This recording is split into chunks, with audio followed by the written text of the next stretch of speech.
പേര് അതുൽ ജോർജ്. ഞാൻ വരുന്നത് വയനാട്. ഞാൻ സെൻറ്റ് മേരീസ് എമനാകുളം ഇടവകംഗമാണ്.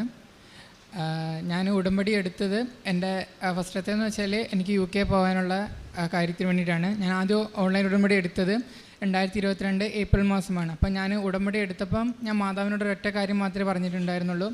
മാതാവേ, എനിക്ക് ലാസ്റ്റ് വരെ പോകാൻ വേണ്ടി പറ്റുവാണെങ്കിൽ മാത്രം എനിക്ക് നീ ഇത് തന്നാൽ മതിയെന്ന് ഞാൻ പറഞ്ഞിട്ടുണ്ടായിരുന്നു. അങ്ങനെ ഞാൻ എൻ്റെ ഓൺലൈൻ ഉടമ്പടി എടുത്തു. പിന്നെ എനിക്കൊന്ന് ഇൻ്റർവ്യൂ ആയിരുന്നു. ഞാൻ എൻ്റെ ഇൻ്റർവ്യൂ പാസ്സായി. ഇൻ്റർവ്യൂ പാസ്സായതിന് ശേഷമാണ് ഞാൻ എഡ്യൂക്കേഷൻ ലോൺ വെച്ചിട്ട് പോകാനാണ് ഞാൻ നോക്കിയത്. പക്ഷേ എന്താണെന്ന് വെച്ചാൽ ഞാൻ എഡ്യൂക്കേഷൻ ലോൺ എടുക്കാൻ വേണ്ടി ചെന്ന് കഴിഞ്ഞപ്പം ഒരു പ്രശ്നം പറ്റിയത് എന്താണെന്ന് വെച്ചാൽ എനിക്ക് സിബിൽ സ്കോർ കുറവായിരുന്നു. അപ്പം ഞാനൊരു 2-3 ബാങ്കിൽ കൂടെ ഞാൻ കയറി നടന്നായിരുന്നു. അപ്പോൾ അവർ പറഞ്ഞത് സിബിൽ സ്കോർ കുറവായതുകൊണ്ട് നിങ്ങൾക്ക് ലോൺ തരാൻ പറ്റില്ല എന്ന് തന്നെ പറഞ്ഞു. ആ ഒരു അവസരത്തിലാണ് എൻ്റെ ഒരു കസിൻ പറഞ്ഞിട്ട് ഞാൻ നമ്മുടെ മൈനോറിറ്റി ഡെവലപ്മെൻറ്റ് ഫിനാൻസ് കോർപ്പറേഷൻ്റെ ലോണിന് വേണ്ടിയിട്ട് അപേക്ഷിച്ചത്. അങ്ങനെ ആ ലോൺ അപേക്ഷിച്ച് കഴിഞ്ഞപ്പോൾ ലോണിന് വേണ്ടി അപേക്ഷിച്ചു, ലോൺ പാസ്സായി. പക്ഷേ എൻ്റെ ലോൺ എൻ്റെ കൈ കിട്ടുകയാണെങ്കിൽ എനിക്ക് ഏകദേശം 1 മാസം താമസം ഉണ്ടായിരുന്നു. പക്ഷേ 1 മാസം താമസം ഉണ്ടെങ്കിലും എനിക്ക് ജൂൺ 10-ാം തീയതി ആയപ്പോഴേക്കും എൻ്റെ യൂണിവേഴ്സിറ്റി ഫീസിൻ്റെ 60% അടയ്ക്കണമായിരുന്നു. അപ്പം യൂണിവേഴ്സിറ്റി ഫീസിൻ്റെ 60% അടയ്ക്കണമെന്ന് വെച്ച് കഴിഞ്ഞാൽ എൻ്റെ കയ്യിൽ ഒരു 100 രൂപ പോലും എൻ്റെ കയ്യിലെടുക്കാനില്ലായിരുന്നു. കാരണം എന്ന് വെച്ചാൽ നമ്മളെന്ന് വെച്ചാൽ ഒരു ആവറേജ് ഫാമിലി ആയിരുന്നു. പക്ഷേ എൻ്റെ കയ്യിലുണ്ടായിരുന്ന ഒരു മുതൽക്കൂട്ടെന്ന് പറഞ്ഞു കഴിഞ്ഞാൽ എനിക്ക് ദൈവത്തിലുള്ള വിശ്വാസം ഉണ്ടായിരുന്നു. പിന്നെ എനിക്ക് UK പോകണമെന്നുള്ള അതിയായ ആഗ്രഹം ഉണ്ടായിരുന്നു. ഞാൻ മാതാവിനോട് പറഞ്ഞു, മാതാവേ, എനിക്ക് എങ്ങനെയെങ്കിലും എനിക്ക് പോകണം എന്ന് ഞാൻ അതിയായിട്ട് മാതാവിനോട് പ്രാർത്ഥിച്ചു. അങ്ങനെ ജൂൺ 7-ാം തീയതി ഞാൻ പറഞ്ഞു എൻ്റെ കയ്യിൽ ഒരു 100 രൂപ പോലും എടുക്കാനില്ല എന്ന് ഞാൻ പറഞ്ഞായിരുന്നു. അങ്ങനെ ജൂൺ 7-ാം തീയതി ഒരു വൈകുന്നേരം ആയപ്പോൾ ഞാൻ ഒട്ടും വിചാരിക്കാതെ പല വ്യക്തികളിൽ നിന്നും പൈസ സ്വരൂപിച്ചിട്ട് എനിക്ക് ജൂൺ 7-ാം തീയതി വൈകുന്നേരം ആയപ്പോൾ എനിക്കൊരു 7.5 ലക്ഷം രൂപ എൻ്റെ കയ്യിൽ വന്നു. അതായത് തലേദിവസം വരെ ഞാൻ എൻ്റെ അലമാര തുറന്നു നോക്കിയപ്പോൾ ഒരു 100 രൂപ എടുക്കാനില്ലാത്തൊരു സാഹചര്യമായിരുന്നു. പിറ്റേ ദിവസം ആയപ്പോഴേക്കും ഒരു 7.5 ലക്ഷം രൂപ. എനിക്കറിയത്തില്ല അത് ഇവിടെ നിന്നൊക്കെയാണ് വന്നത്, ആരൊക്കെ എന്നെ സഹായിച്ചതെന്ന്. എനിക്കിപ്പോഴും ഞാൻ ഒട്ടും പ്രതീക്ഷിക്കാത്ത പല വ്യക്തികളായിരുന്നു എന്നെ അതിനുവേണ്ടി സഹായിച്ചത്. അങ്ങനെ ഞാൻ എൻ്റെ യൂണിവേഴ്സിറ്റി ഫീസ് അടച്ചു. പിന്നെ ഒരു പ്രശ്നം എന്താണെന്ന് വെച്ച് കഴിഞ്ഞാൽ ഞാൻ യൂണിവേഴ്സിറ്റി ഫീസ് അടച്ചു. നമുക്ക് ആദ്യം കണ്ടീഷൻ ഓഫർ ലെറ്റർ ആയിരിക്കും വരിക. നമ്മുടെ ഫീസൊക്കെ അടച്ചതിന് ശേഷം അത് അൺകണ്ടീഷണൽ ഓഫർ ലെറ്റർ ആയിട്ട് മാറണം.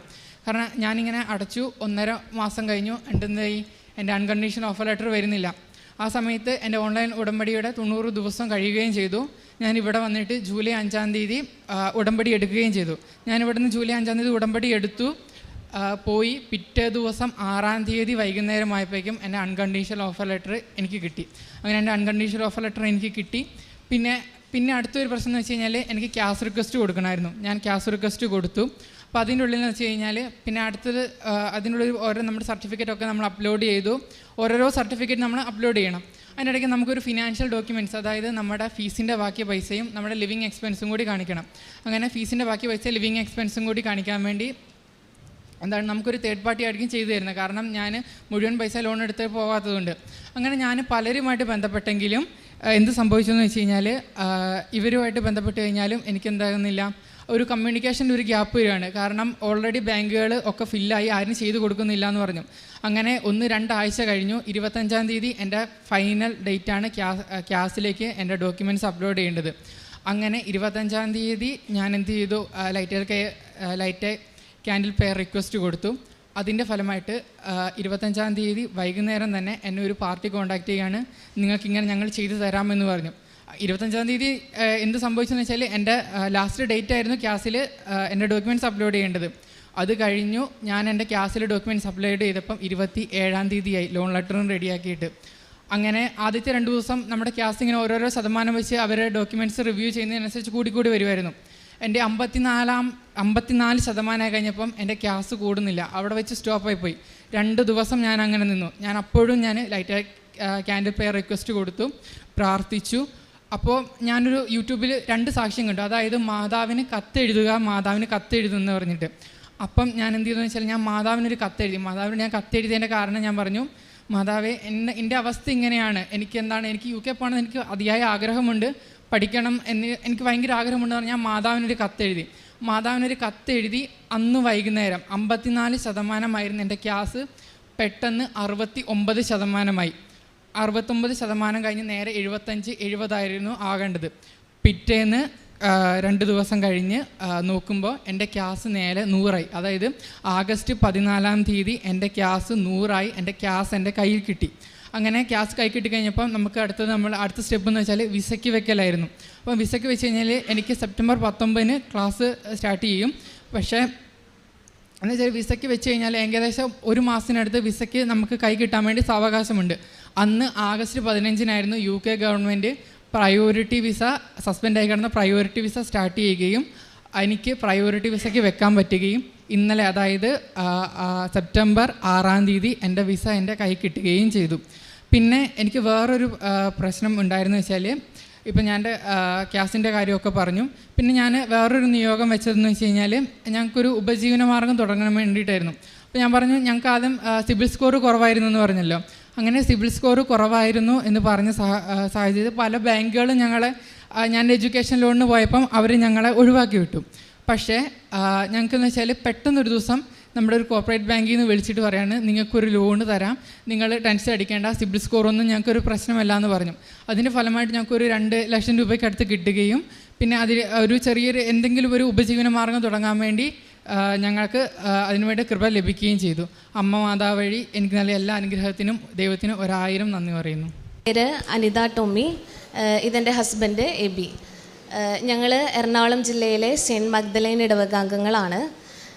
ആദ്യം തന്നെ ഞങ്ങളുടെ ജീവിതത്തിൽ സംഭവിച്ച അത്ഭുത സാക്ഷ്യം ഇവിടെ രേഖപ്പെടുത്താൻ സാധിച്ചതിൽ ഈശോയോടും കൃപാസന മാതാവിനോടും ഒരുപാട് നന്ദി രേഖപ്പെടുത്തുകയാണ്.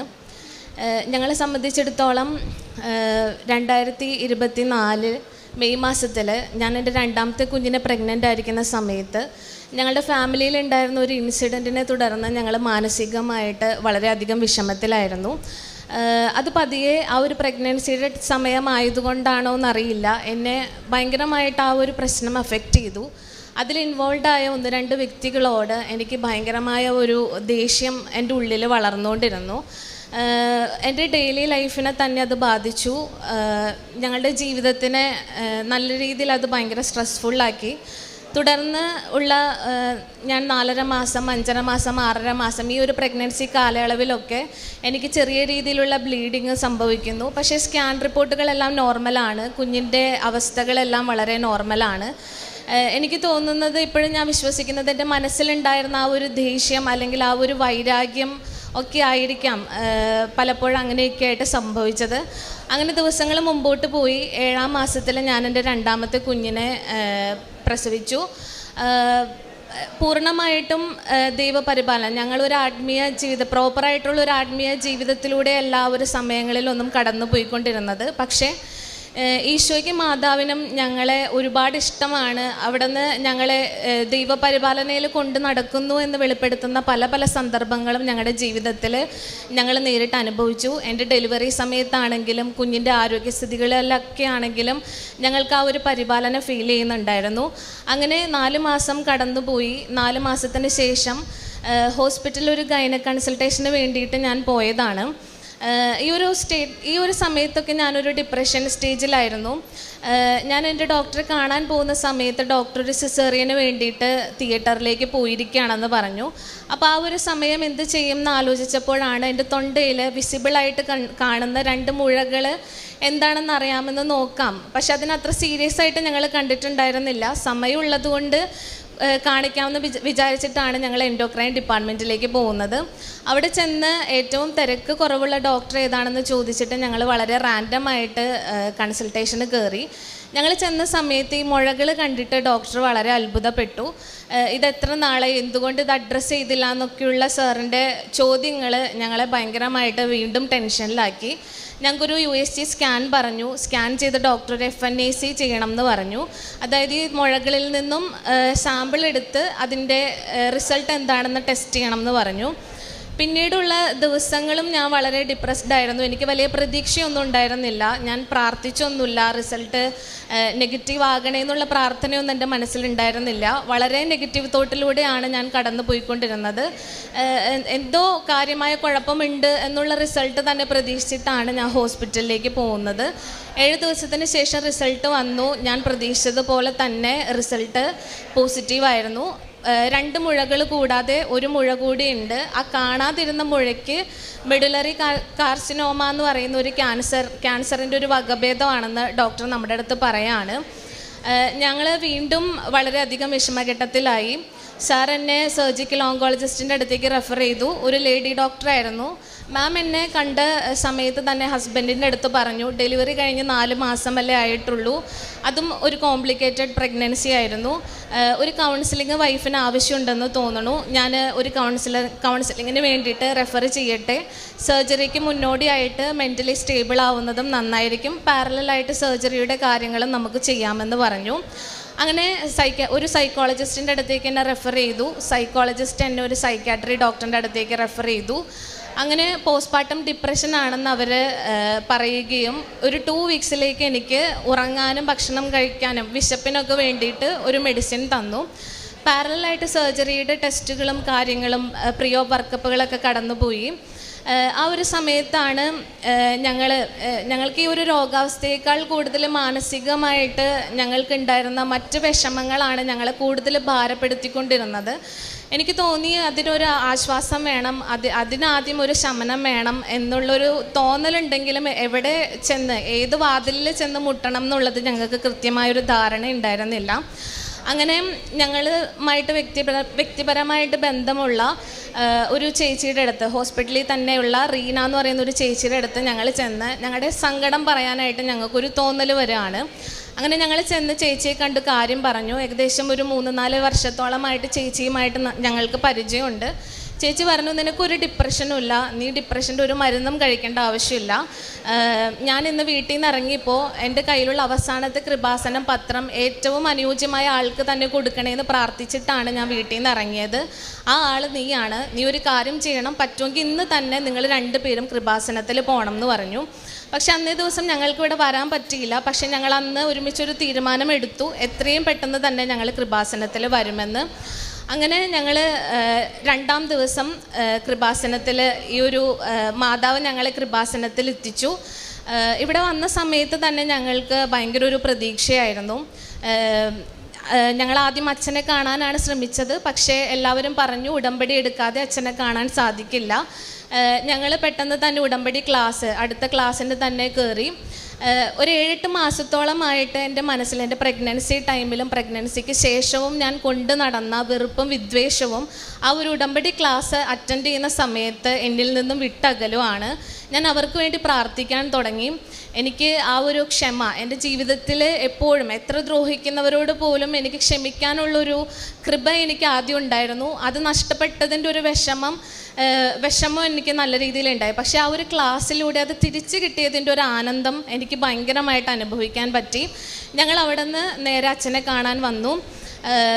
പെട്ടെന്ന് തന്നെ ടോക്കൺ കിട്ടി. ഞാൻ എൻ്റെ ടെസ്റ്റ് റിസൾട്ട്, എൻ്റെ തൊണ്ടയിൽ ക്യാൻസർ ആണെന്നുള്ള റിസൾട്ടുമായിട്ട് ഞാൻ ഓഫീസിൽ ചെന്നു. എനിക്ക് ടോക്കൺ കിട്ടി. ഞാൻ ഇവിടെ വന്ന് അച്ഛനെ കണ്ടു.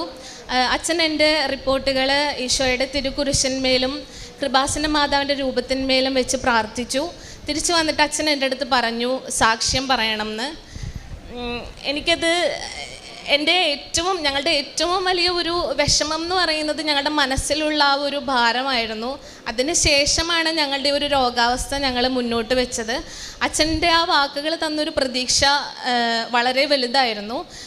ആ ഒരു മൊമെൻറ്റ് കൃപാസനത്തിൽ വന്ന് എൻ്റെ ഉള്ളിലുള്ള ആ വെറുപ്പും വിദ്വേഷവും ഉപേക്ഷിച്ച നിമിഷത്തിൽ തന്നെ ഞാൻ ഉറപ്പിച്ചു എനിക്ക് ഇനി ഒരു ഡിപ്രഷൻ്റെയും മരുന്ന് കഴിക്കേണ്ട ആവശ്യമില്ലാന്ന്.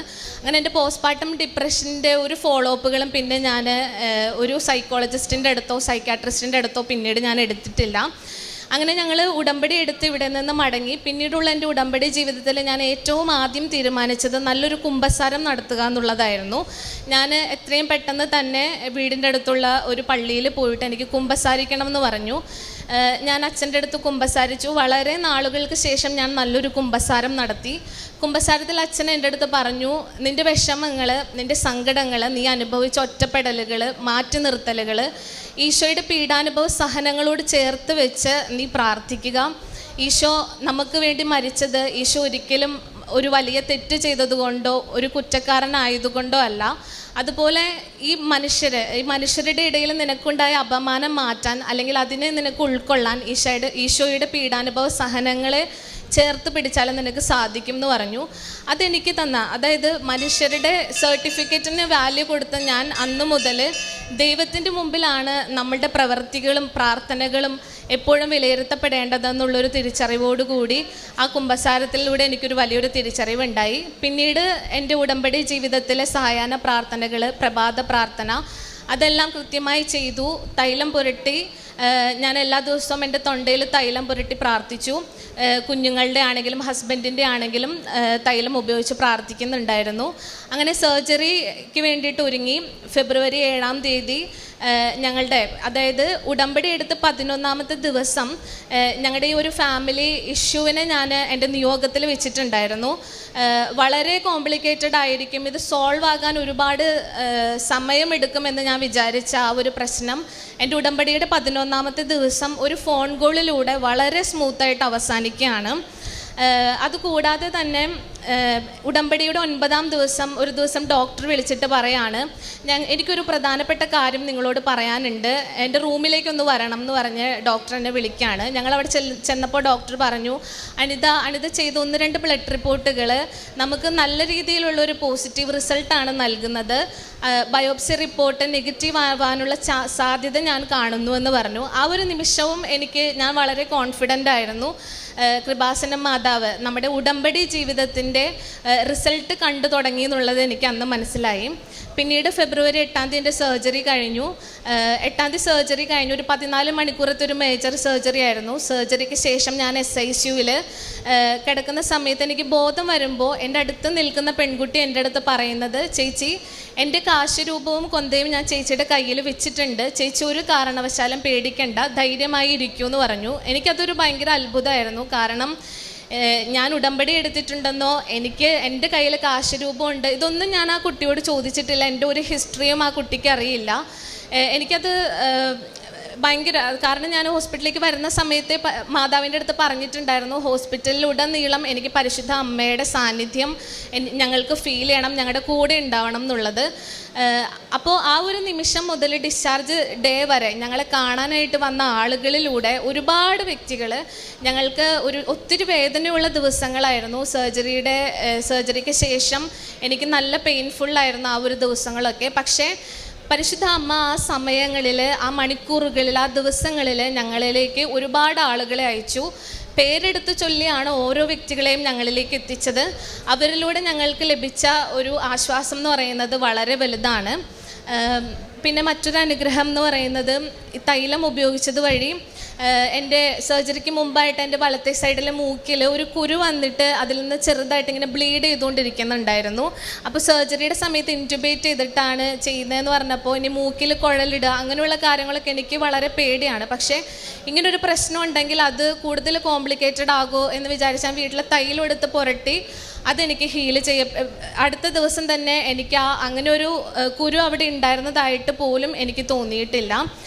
അങ്ങനെ ഒരുപാട് അനുഗ്രഹങ്ങൾ എടുത്തു പറയാനാണെങ്കിൽ ചെറുതും വലുതുമായ ഒരുപാട് അനുഗ്രഹങ്ങൾ ഞങ്ങൾക്ക് കൃപാസനം മാതാവിലൂടെ ലഭിച്ചു. ഏറ്റവും എനിക്ക് ഹൈലൈറ്റ് ചെയ്ത് പറയാനുള്ളത് ഞങ്ങളുടെ ജീവിതത്തിൽ, ഞങ്ങളുടെ ആത്മീയ ജീവിതത്തിൽ വന്ന മാറ്റങ്ങളാണ്. ആ ഒരു അനുഗ്രഹത്തിന് പരിശുദ്ധ അമ്മയോടും തിരുക്കുമാരനോടും ഞങ്ങൾ നന്ദി രേഖപ്പെടുത്തുന്നു. കാരുണ്യപ്രവർത്തികളായിട്ടാണെങ്കിലും ഞങ്ങൾക്ക് ഇപ്പം ഞാൻ ഉടമ്പടി എടുത്തത് ജനുവരി 27-ാം തീയതിയാണ്. ഒരു കാര്യം വിട്ടുപോയി, എൻ്റെ ബയോപ്സി റിപ്പോർട്ട് ഡിസ്ചാർജ് ആയതിനു ശേഷം എൻ്റെ ബയോപ്സി റിപ്പോർട്ട് വരുന്നത് 2 ആഴ്ചയ്ക്ക് ശേഷമാണ്. നമ്മൾ പ്രതീക്ഷിക്കുന്ന ദിവസം ബയോപ്സി റിപ്പോർട്ട് വരുന്നില്ല.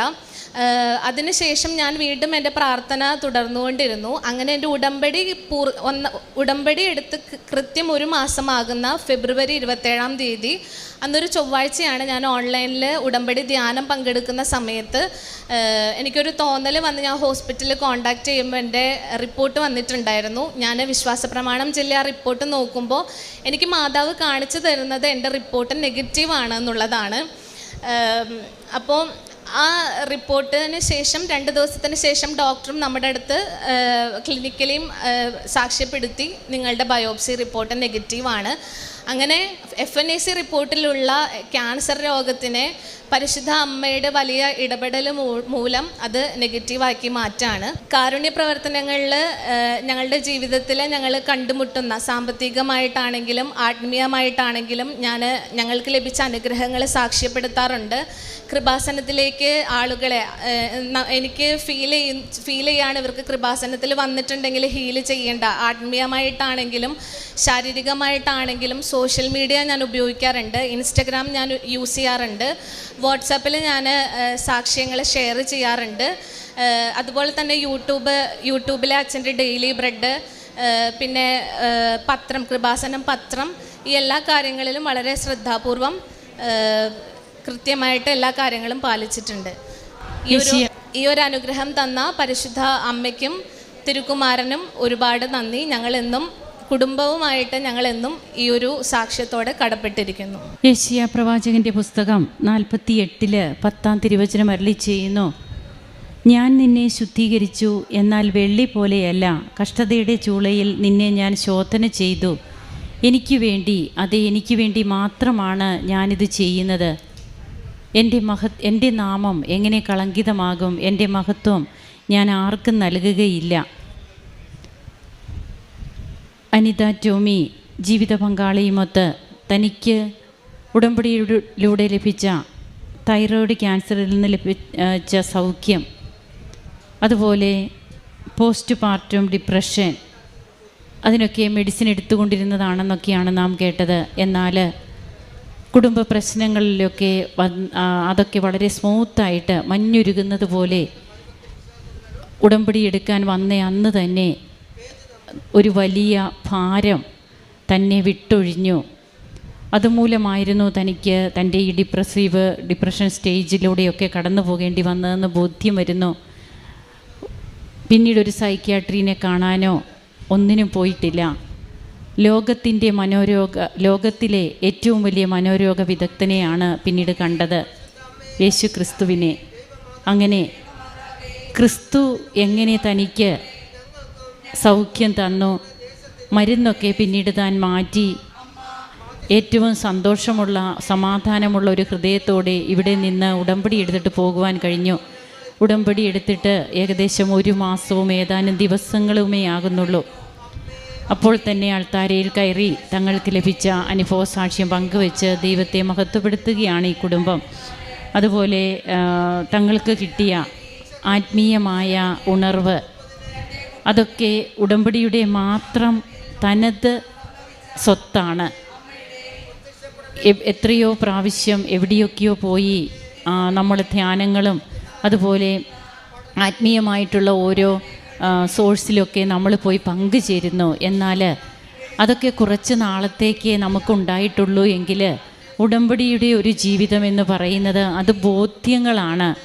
നാം തന്നെ ചെയ്യുന്ന കുറേ കാര്യങ്ങൾ ആരും നമ്മോടൊന്നും പറഞ്ഞിട്ടല്ല, എന്നാൽ അവൻ പറയുന്നത് പോലെ ചെയ്യണമെന്ന അമ്മയുടെ ആ വാക്ക് അത് ശിരസ്സ ഏറ്റെടുത്തുകൊണ്ട് നാം കർത്താവിനോട് ചെയ്യുന്ന വാക്ക് പാലിച്ചുകൊണ്ട് നാം മുമ്പോട്ട് പോകുമ്പോഴാണ് പിന്നീട് ഈശോയെ പ്രഘോഷിക്കുന്നവരാവുക. അതുമൂലമാണ് തടസ്സങ്ങളൊക്കെ മാറുക, രോഗസൗഖ്യമുണ്ടാവുക. ഓരോന്നും അനിത ഇവിടെ വ്യക്തമായിട്ട് പറഞ്ഞു, നാം കേട്ടുകൊണ്ടിരിക്കുകയാണ്. അപ്പോൾ എനിക്ക് വേണ്ടി മാത്രം ഞാൻ നിന്നെ ശുദ്ധീകരിച്ചു എന്ന് പറഞ്ഞാണ് തിരുവചനം ഈ മകളോട് സംസാരിക്കുക. നമ്മുടെ ജീവിതത്തിലെ ഓരോ അനുഭവങ്ങൾ, ആ അനുഭവങ്ങളിലൂടെ ദൈവമഹത്വം പ്രഘോഷിക്കാനായിട്ട് എങ്ങനെ സാധിക്കുന്നു, തൻ്റെ സോഷ്യൽ മീഡിയയിലെ തൻ്റെ അനുഭവ സമ്പത്തൊക്കെ താനിന്നെങ്ങനെ ക്രിസ്തുവിനെ കൈമാറുന്നതിന് വേണ്ടിയിട്ട് ഉപയോഗിക്കുന്നു എന്നുള്ളതും ഈ മകൾ ഇവിടെ പറയുകയുണ്ടായി. അങ്ങനെ ജീവിതത്തിൽ ഈശോയെ ആത്മാർത്ഥമായി സ്നേഹിക്കാൻ പഠിച്ച ഈ കുടുംബത്തെ ദൈവം കൂടുതൽ അനുഗ്രഹിക്കട്ടെ. കരങ്ങളടിച്ച് നമുക്ക് ഈശോയ്ക്കും അമ്മയ്ക്കും നന്ദി പറയാം.